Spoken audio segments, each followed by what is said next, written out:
Karena siapa yang belajar untuk beramal, maka dia seperti melakukan amal itu. Ya toh? Kan, jangankan itu, karena hadis bahkan manhamma. Itu kan hadis itu manhamma. Manhamma saja. Ini bukan belajar untuk belajar, ini bukan lagi hamma, di atasnya hamma. Sudah masuk dalam mukadimah amal, ya toh? Bukan saja maka tentu lebih tinggi. Saya silahkan dilanjutkan kepada hadis yang lain. Tapi Fung bisa bertanya Fung. Ya, tanya Ki. Mengenai tadi yang disebutkan Fung kan dalilnya yang mengenai pengumpulan Al-Quran itu inna nahnu nazzalna dzikra. Kira-kira Fung apa landasan utamanya kenapa Allah menjadikan inna nahnu nazzalna dzikra itu sebuah apa menjadikannya Al-Quran itu harus dikumpulkan. Maksudnya kan banyak sebenarnya opsi Fung. Salah satunya yang saya pikirkan Fung, kenapa kira-kira Allah Subhanahu wa taala tidak menjadikan umat muslim itu semuanya hafiz dan mungkin. Nah, kemudian ada lagi pertanyaan kedua Fung mengenai kembali ke sejarahnya Al-Quran itu Fung mengenai eh, Zaid bin Sabit. Kan ini Zaid bin Sabit Fung penulis Al-Quran yang ditunjuk langsung pada masanya Abu Bakar, begitu juga pada masanya Utsman bin Affan. Kan pada masanya Utsman bin Affan itu Fung sudah kodifikasi. Kemudian pertanyaannya Fung yang belum saya dapatkan itu kira-kira Fung kan sama aja penulisnya Fung Zaid bin Sabit pada masanya Abu Bakar dan Utsman. Kira-kira Fung kenapa pas masanya Abu Bakar tidak melakukan memang kodifikasi Al-Quran Fung? Kenapa harus menunggu di masanya Utsman bin Affan? Mungkin itu. Jadi begini. eh, pada masa Utsman, Utsman bin Affan radhiyallahu anhu berbeda dengan yang melatar belakangi waktu. Kalau pada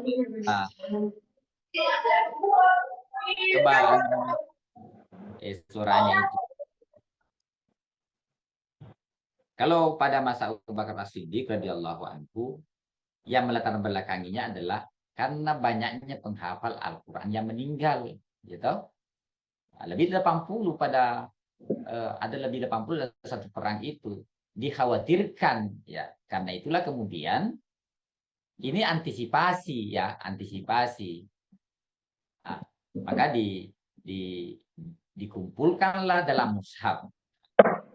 Dikumpulkanlah di dalam kan sahabat punya mushaf sendiri semua. Ini adalah bagian, bukan berarti Al-Quran ada yang hilang waktu itu, tidak. Itu bagian kehati-hatiannya sahabat. Sahabat itu kan di dalam bahaya, ada namanya level 4, ada level 3, ada level 2, ada level 1, ada stadium 4, stadium 3, 2, 1, menunjukkan ke kekritisan satu itu belum. Cuma karena banyaknya penghafal meninggal, tapi kan banyak penghafal juga masih hidup. Ya. Jadi khawatirannya terhadap Al-Quran. Karena artinya ini menunjukkan juga bahwa pada masa Abu Bakar atau pada awal-awal setelah Nabi Muhammad SAW meninggal, generasi pada saat itu sangat bergantung kepada keterjagaan Al-Quran itu kepada penghafal.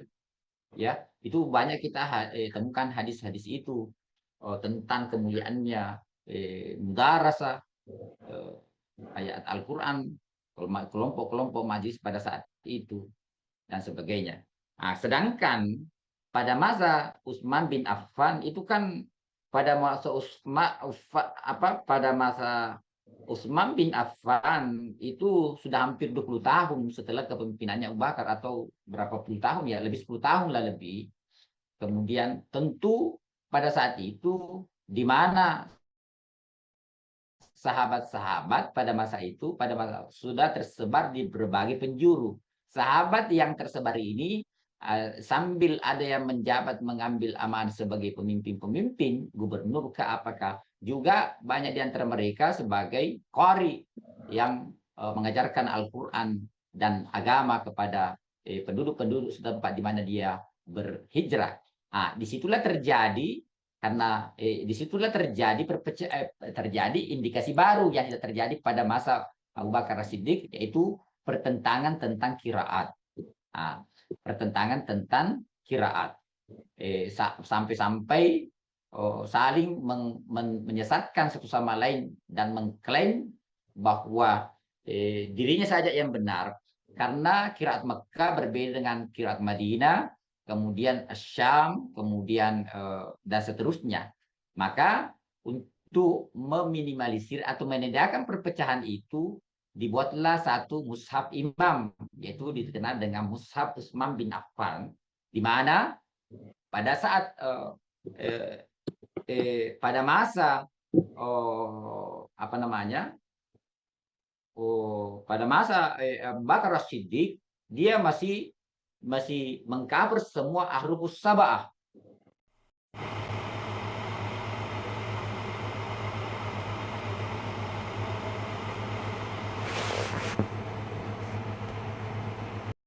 Sama sekali kalau kita lihat aktivitas, lihat gambaran aktivitas juga, kalau Anda lihat di Madinah khususnya, Masjid Nabawi kan masih sangat kecil ya, sangat kecil, sehingga sangat kecil tapi pasti kelihatan ramai pada saat itu karena kecil, menjadi tempat datang delegasi, tempat menerima wahyu dan perekaman terhadap Nabi.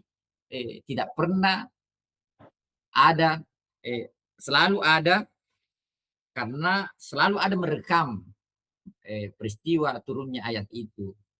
Jadi kepenitiaan itu dibentuk bukan berarti ada sahabat yang tidak masuk dalam kepenitiaan itu tidak boleh saja ada yang masuk penitia lebih ahli dalam satu bidang, cuma dimasukkan ke penelitian itu karena dia memiliki keahlian lain ya di situ dari satu sisi.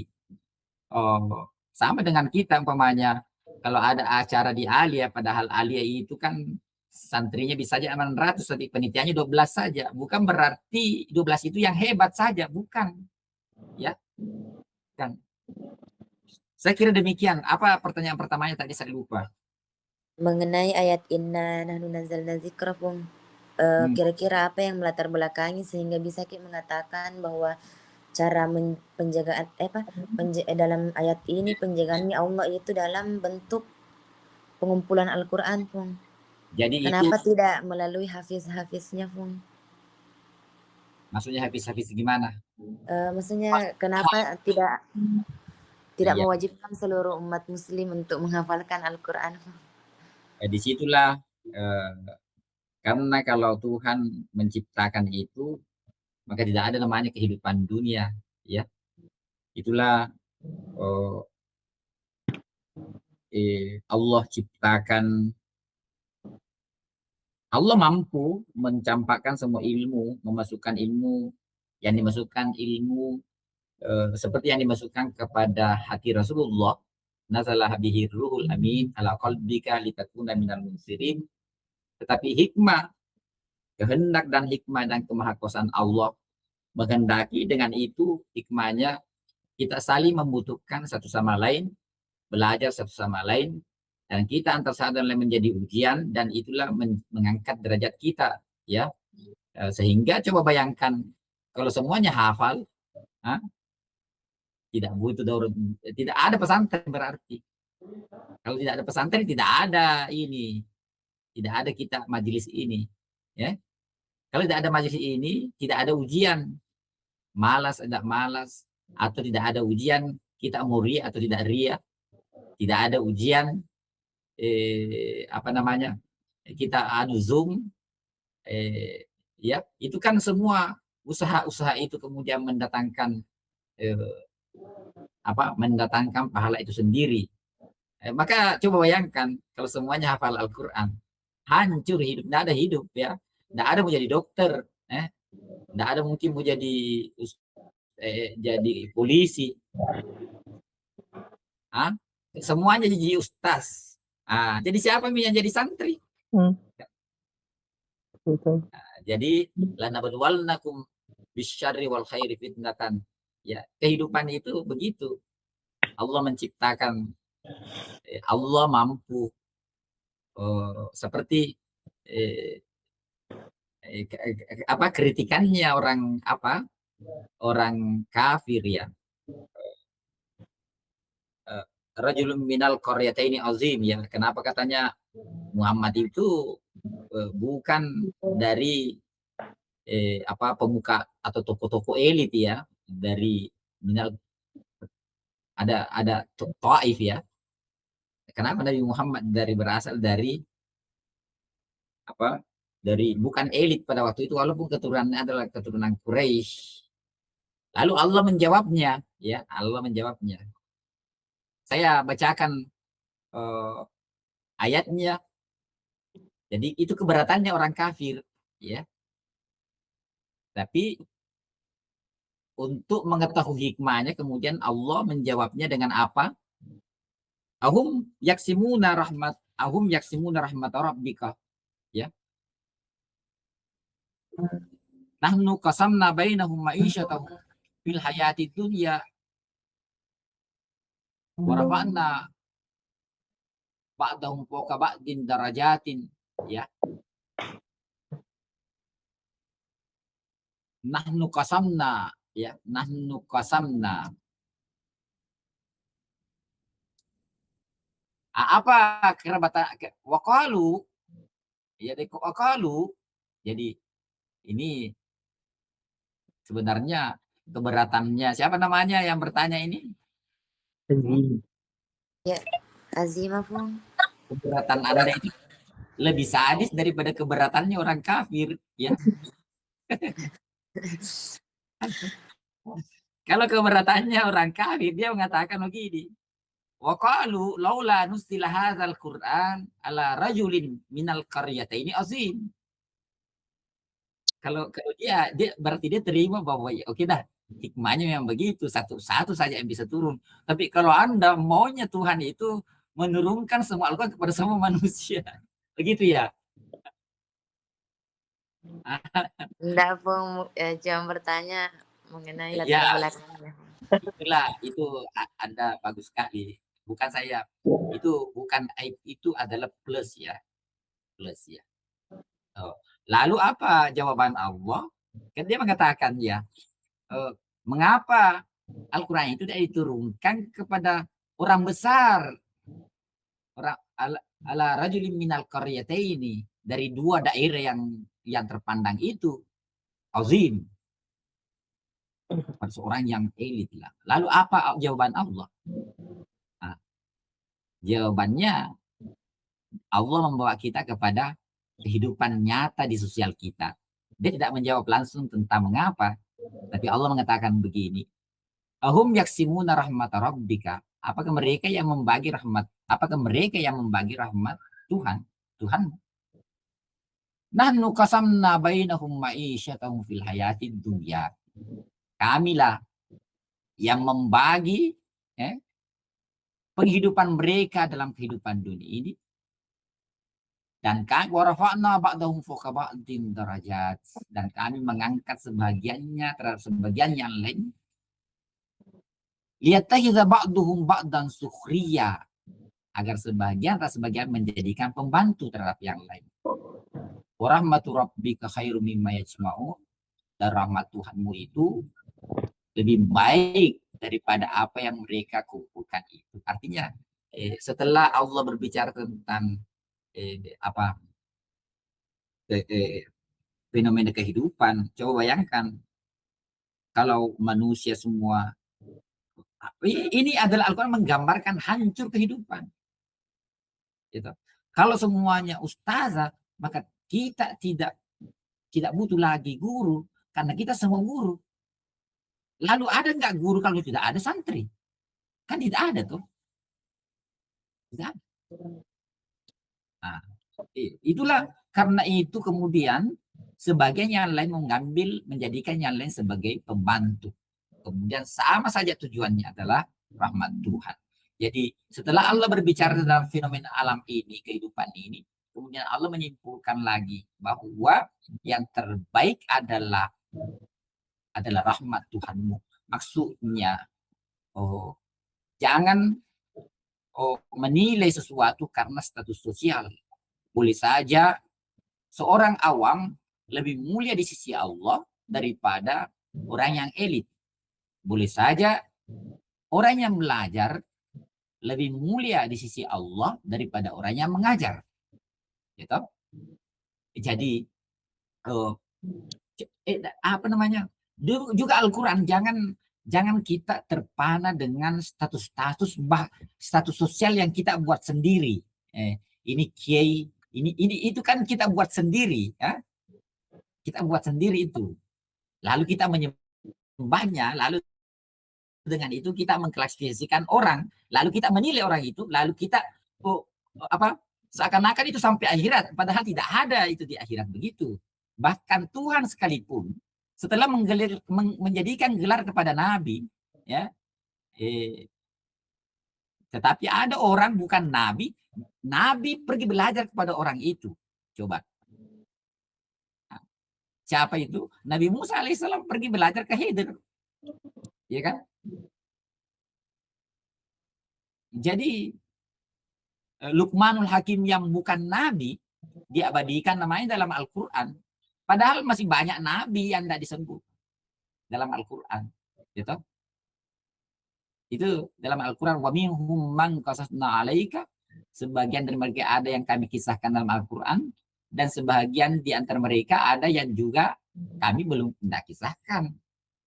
Coba lihat Maryam alaihissalam. Saya mengatakan kemarin ya, kebetulan ada kita menguji mahasiswa di UI3, ada mahasiswa dari Yaman yang background pendidikan S1-nya itu adalah dari, kalau tidak salah, dari fisika. Jadi sarjana fisika. Tetapi ketika diuji, diwawancarai, dia hebat sekali dalam hal ilmu agama, usul fikih, dan sebagainya. Saya waktu itu memberikan nilai 55. Artinya tidak lulus karena kita secara formalitas. Tetapi ketua keprodinya mengatakan dia kasih 95, dia meminta saya untuk mengupdate agar kita luluskan. Maka saya bercanda, ini mahasiswa ini seperti Maryam. Maryam itu terpenuhi semua rukun-rukun Nabi, tetapi tidak dilantik jadi Nabi. Nah, seperti orang yang sudah sekolah sampai tingkat 4, tetapi tidak diwisuda. Ya. Apa? Maryam sudah bercakap-cakap dengan Nabi siapa? Dengan malaikat Jibril, ya toh? Dalam Al-Quran itu, dalam surah Maryam ceritanya datang Jibril kepadanya. Dikatakan jangan kau takut Maryam, saya ini utusan Tuhanmu, toh? Siapa yang bisa begitu? Itu tanda-tandanya bahwa apa? Tanda-tanda itu Nabi. Cuma secara formalitas dia tidak diangkat Nabi.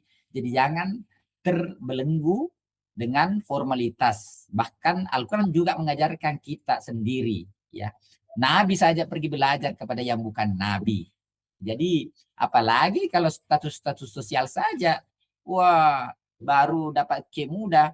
Wah, tidak mau mendengar yang bukan kemuda. Emang siapa yang kasih gelar kamu kemuda kan? Gitu. Itu jangan kita terjebak di situ.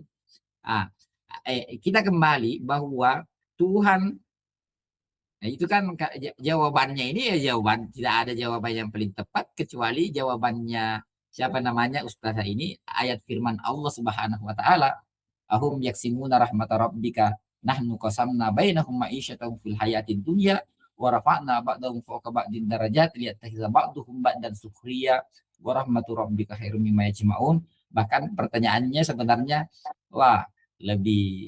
pertanyaan lebih hebat daripada orang-orang kafir Quraisy, ya. Dan itu sangat itu plus, ya. Itu perlu dikembangkan. Saya kira demikian, ya. Iya. Saya kira sampai di sini pengajian kita, ya. Nanti kita sambung lagi. Saya ada hajat dulu. Terima kasih. Siapa namanya yang terakhir Ustaz saya? Ini Azima. Oke. Terima kasih, ya. Baik, demikian. Wabillahi taufiq wal Assalamualaikum warahmatullahi taala wabarakatuh. Waalaikumsalam warahmatullahi wabarakatuh. Jazakallahu khairan. Jazakumullah.